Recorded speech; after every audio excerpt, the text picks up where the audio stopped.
My own sister turned my life into a charity case and stole $18,000 while I was sleeping on the floor of a house everyone laughed at. That moment, when I saw my face plastered across her fundraiser, I wasn't just betrayed. I was erased. But you want to know the real twist? When she came crawling back asking for the keys to my front door, I finally understood what family really means. And it's not what you think. Before we dive deeper into this nightmare, drop a comment telling me where you're watching from right now. Morning commute? Late night scroll? I see you there. And trust me, you're gonna want to hear how this ends. The tires crunched against wet gravel as I pulled into the driveway of what was now mine. All $900 of it. Peeling paint. Boarded windows. A roof that looked like it might collapse if you sneezed too hard. But you know what? It was mine. I didn't feel triumphant sitting in that car. I felt exiled. See, just 1 week earlier, I was sitting at my parents' dinner table. The roast was dry. The wine was too sweet. And the expectations? Suffocating. $15,000, my mom announced, like it was pocket change. Callista's retreat in Sedona. She needs this after everything she's done for the family. My sister Callista just smiled, sipping her wine like some kind of saint. Then Dad turned to me. Voice tight. Eyes cold. Rowena, you said you were transferring the funds last week. What's the delay? That's when I said it. Simple. Calm. I didn't transfer the money. I bought something. The silence? Deafening. What do you mean you bought something? Mom's voice could have frozen hell over. I bought a house. It's a fixer-upper, but it's mine. You could have heard a pin drop. Then Callista laughed. Actually laughed. You bought a dump instead of helping me reset? That's so on brand for you. I never agreed to fund your trip, I said. I just never said no out loud. My mom set down her wine glass with a click that echoed through my soul. You've clearly chosen poverty. Don't expect us to support your delusions. And just like that, I was erased. Name gone from the family chat. Easter plans cancelled. No explanation. Just, gone.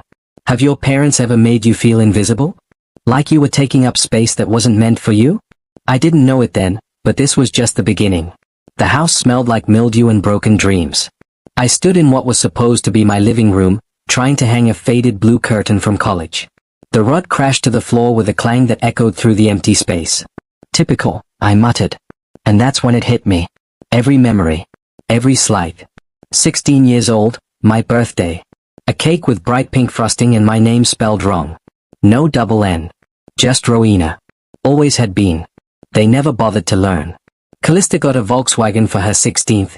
Dad was beaming like she'd graduated from medical school. You deserve this, honey. All your hard work. She had AC average. I got a lopsided cake and a maybe next year when I asked about driving school. You know what hurts more than being hated? Being forgotten. Being erased slowly, softly, like a file no one really uses anymore. You're too intense, Mom would say when I asked why no one clapped at my award ceremonies. Let things go. But when Callista got voted best hair in high school, they framed the certificate. Hung it by the front door. I won a statewide essay competition that same year. Dad told me not to gloat. Do you know what that does to someone? To always be the ghost in your own family? Hey, baby.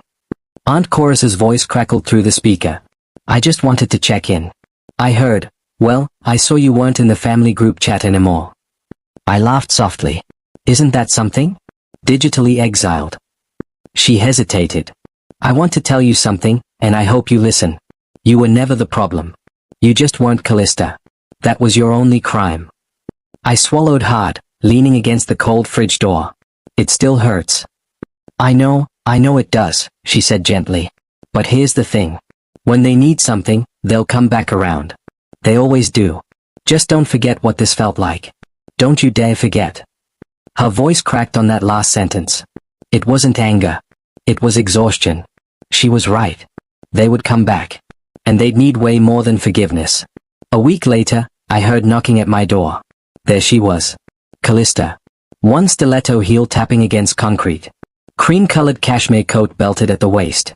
Oversized sunglasses reflecting the entire street. Even standing still, she looked mid-photo shoot. Before I could open the door, she turned to the neighbor walking her dog. Mom says she's really let herself go, she stage whispered. But you know, some people just need their little rebellions. That coat alone cost more than my roof repairs. I opened the door as she turned back. Well, there she is, the homeowner, she said, stretching the word like it was some joke. Honestly, this neighborhood has really gone downhill. Do you get raccoons here? I leaned against the frame, arms crossed. Is that why you're here? To survey the wildlife. She smirked. No need to be defensive, Ro. I'm just trying to check in. You dropped off the grid. Yeah, I figured a little distance would do me good. But then her tone changed. One moment, weaponized condescension. The next? Sugar-drenched desperation. I'm in a bit of a bind, she sighed dramatically. A pipe burst at the spa wing. Total mess. I had to cancel 3 sound bath sessions. I waited. So I thought maybe, just for a night or 2 while they fix things. I can sleep anywhere. Even here. Even here. Like my home was a campground. Callista, you told Mom I was unstable. I never said that. You said I was mentally spiraling in a hoarder shack. She looked away, but only for a second. I was just worried. And look, you proved us wrong. You're surviving. I mean, you're still doing that blog thing, right? What do you call it? Grant whispering? I stepped aside. One night. Don't touch anything. Little did I know. I just invited the devil into my home.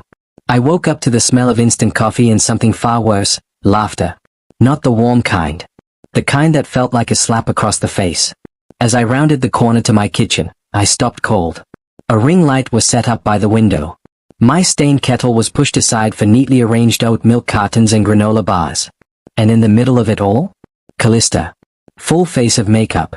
Smiling into her phone like she was hosting a morning show. My morning. My kitchen. Say hi to my angels, she cooed into the screen. We're here doing something really meaningful today. I wanted to show you guys where my sister, bless her heart, has been living. She panned the camera toward the cracked tiles, the mismatched chairs, the yellowing linoleum. This fridge hasn't worked since like Y2K, she joked, kicking it. And don't get me started on the smell. Honestly, it's giving generational trauma. The comment section buzzed on her phone. I could hear the stream of chimes. Oh my god, someone just asked if this was a shelter. Callista laughed. No, sweetie. It's my sister's house. I know. It's tragic. She tilted the camera toward me. Yep, that's her. Look at those slippers. It's giving Great Depression chic. Something inside me snapped. I walked over, calm as stone, and yanked the phone off the tripod. The suction sound of the pop socket detaching echoed louder than her gasp. Hey, what are you doing? She shrieked. I looked straight into her perfectly contoured face. You want content? Here it is. Get out before I give them the story they actually deserve. She fumbled to grab the phone back. I didn't let her. You don't get to weaponize my life for likes, Callista. Not anymore. Her expression changed. The victim's mask slid on effortlessly. Eyes wide. Mouth open. Breath trembling. It was Oscar-worthy. I was just trying to help, she said, voice breaking. I thought people could donate or something. It was for you. You mocked me in my own home. You made me a joke. I handed her the phone like it was a dead thing. You can go now. As she passed by, she made sure to say it loud enough for her unseen audience to hear. This is what I get for trying to be a good sister. The door slammed behind her. The ring light still hummed faintly in the silence. I leaned back against the wall, hands shaking, not from fear. From fury. From freedom. Something had clicked. They didn't get to script my life anymore. But Callista wasn't done with me yet. Not even close. Late evening. I sat curled on my secondhand couch. My phone screen pulsed like a heartbeat. Notifications exploding. I opened Instagram, expecting another clip from Callista's endless healing journey montage. Instead, I found something worse. It was a GoFundMe campaign titled Help My Sister Rebuild. My face was plastered across the banner. I, mid-step, carrying a garbage bag. Hair tied back. Sweat on my brow. Another photo showed me curled up on the couch, wrapped in Aunt Cora's quilt. And next to it, a caption that read like a eulogy, my baby sister's been through so much. Help me give her a life she deserves. $18,340 raised. Recipient, Callista Vale withdrawal account. She had turned me into a charity case and monetized it. People were showering her with praise in the comments. "You're such a good sister. The world needs more people like you." I sent $50. I hope she gets back on her feet. Callista hadn't mentioned it. Not once. Not when she left that morning dramatically wiping a fake tear from her cheek. Not when she posted that story of herself driving away from toxicity while soft piano music played. I tried to report the fundraiser. The platform said, "This campaign does not violate our community guidelines." Of course it didn't. She knew how to play the system. Frame it just right. Say just enough. Always letting people assume the rest. A new story popped up on her feed. "Some people just want to stay mad. I'm doing what I can. Haters gonna hate." Then a notification slid across the top of my screen. Message request from @legal_lc_co. "Hey, I saw the GoFundMe. You didn't authorize that, did you? I'm a paralegal, Colorado bar certified. This looks like civil exploitation, possibly even wire fraud, depending on how the funds were framed. Want to talk receipts?" Someone out there saw it too. Not just the humiliation, the strategy behind it. I typed one word, "Yes." She replied instantly, "Cool. Start with screen recordings. Capture timestamps. Don't confront her publicly yet. Trust me." For the first time in weeks, I felt the tiniest flicker of power. And that's when I realized, sometimes karma needs a little help. The day before Callista's big event, I sat at my small kitchen table. Laptop open. Phone buzzing beside me. Elsa's face popped up on Zoom, framed by stacks of legal pads and a half-empty coffee cup. We both signed off on the final version of the cease and desist letter. "Breathe, Rowena," she said, flashing a reassuring smile. "The paperwork does the talking now." 10 minutes before Callista's event went live, Elsa's courier confirmed. The envelope was in position, ready to be delivered in the middle of her broadcast. Like a storm cloud that had been gathering too long, it was time to break open. The screen on my phone flickered to life. There she was, basking under soft golden lighting, dressed in muted earth tones like she was filming a life coaching retreat. "Hi, beautiful souls. Thank you for showing up today. I know there's been noise, but we're about positivity here." My stomach twisted as I listened to her spin the story. How she was just helping a family member rebuild. How, sometimes negativity comes from pain we can't understand. Then it happened. Midway through a question about family values, someone stepped onto the stage. A nervous-looking assistant clutching a thick manila envelope. Callista's practiced smile froze. Live chat exploded. "What's that?" "She looks panicked." "OMG, why'd she stop talking?" Her fingers trembled as she skimmed the letter inside. Her eyes darted to the camera, then away. The cheerful background music looped awkwardly as she muttered something off mic to the assistant. Then abruptly, the live stream cut out. No sign-off. No closing affirmations. Just static.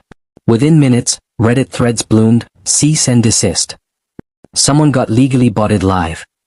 Screenshots or it didn't happen. People started digging deeper, linking the GoFundMe to the same PayPal account tied to her wellness business. One she claimed was for community good. While the internet swirled, another notification slid across my screen. Message from HOA_president_skyline_estates. "Hi Rowena. We were unaware Callista Vale was using the Skyline Estates community name to solicit funds. This misrepresentation violates our code of ethics and emergency aid policies. We're initiating a formal review and would like your cooperation. Attached are copies of her applications citing you as a displaced homeowner needing crisis housing. Please confirm or dispute." It wasn't just family betrayal anymore. It was fraud. For the first time, my chest didn't tighten with helpless rage. Instead, a deep, anchoring calm settled in. They had painted me as the broken sister clinging to survival. A prop in their stage play. But they forgot, I'm not built for pity. I'm built for endurance. The grand finale came at the Marriott Grand Ballroom. I wasn't there to make a scene. I was there to watch. Callista swept from group to group, dazzling everyone with her curated charm. She wore a gown that shimmered under the lights and a smile even shinier. After the opening remarks, a slideshow queued up, supposedly showcasing all the community work Callista had funded through the GoFundMe campaign. Smiling children. Thank you letters. Stock images of rehab centers and soup kitchens. Then a flicker. A frozen frame. A screenshot popped up on the massive screen behind Callista's podium. "Let her rot in that dump." I gave them the GoFundMe link for PR. "Cry for me, baby. Another followed. She's good for sympathy points. Keep the cameras low. Show the cracks. The room fell silent. Phones shot up in the air. A low murmur grew. 1,000 tiny gasps rolling through the crowd. Hashtags popped up instantly. #letterout, #Calista exposed, #fake charity. Calista turned, saw the screen, and for the first time in my life, I saw her mask slip. Not crack, slip right off. She stuttered, trying to explain, trying to laugh it off. Tech glitch. Sorry, guys. But nobody was buying it.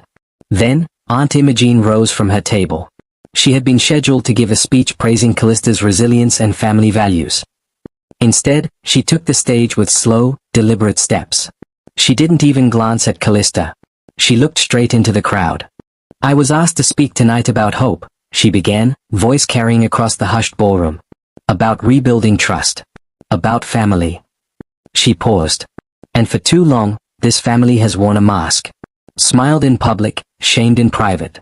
Propped up one golden child while another was left to scrape by in silence. People shifted uncomfortably.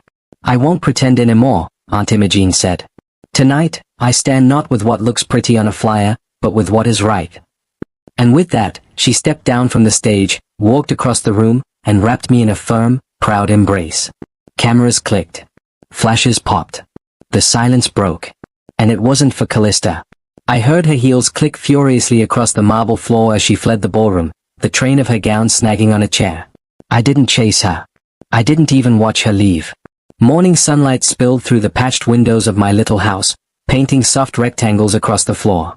The air smelled of fresh paint and cut grass, a far cry from the mold and mildew that once clung to every corner. Outside, I could hear neighborhood kids chalking up the walkway, their tiny voices filling the air with hope. A month had passed since the gala. A month since Callista's mask had crumbled in front of flashing cameras. Sponsors fled. Apologies never came. And somehow, none of it touched me the way I once feared it would. That Saturday, the neighborhood hosted a small community cleanup. I set out lemonade and brownies and watched as people gathered, laughing, swapping gardening tips. Kids scrolled bright chalk messages outside my front steps. You matter. Stronger than you know. Welcome home. I found myself smiling without hesitation, without looking over my shoulder. Around midday, my phone buzzed. I almost ignored it, but something made me check. It was a text from Calista. Hey, things have been rough. Any chance we could crash with you for a while? Just until we figure things out. No apology. No acknowledgement. Just a casual expectation that after everything, I would once again hand over what little I had built. The girl who once laughed about my junkyard shack, now wanted a roof over her head. I walked back inside, steps light. In the entryway hung a simple wooden frame. Inside it, a faded photo, me at 8 years old, standing stiffly in a paper crown from a long-forgotten school play. And there, blurry but unmistakable in the background, was Aunt Imogene, clapping like her life depended on it. Beneath the glass, in small, neat handwriting, were the words, "You always had the light." I typed the only response that felt right. There's no space for lies here anymore. I wish you peace. And I sent it without another thought. The junk house I bought for $900 wasn't my burden anymore. It was my foundation. I had spent so long trying to find a seat at a table that was never meant for me. Trying to earn scraps of love that were weighed and measured and handed out like prizes to whoever bowed the lowest. Not anymore. They wanted a key. But I had already built a door. And behind it, finally, was a life that belonged to me. Sometimes the hardest walls we break through are the ones built by the people who were supposed to love us most. But when you stop knocking on closed doors and build your own, you don't just find freedom. You find yourself. What about you? Have you ever had to choose peace over family? Share your story below.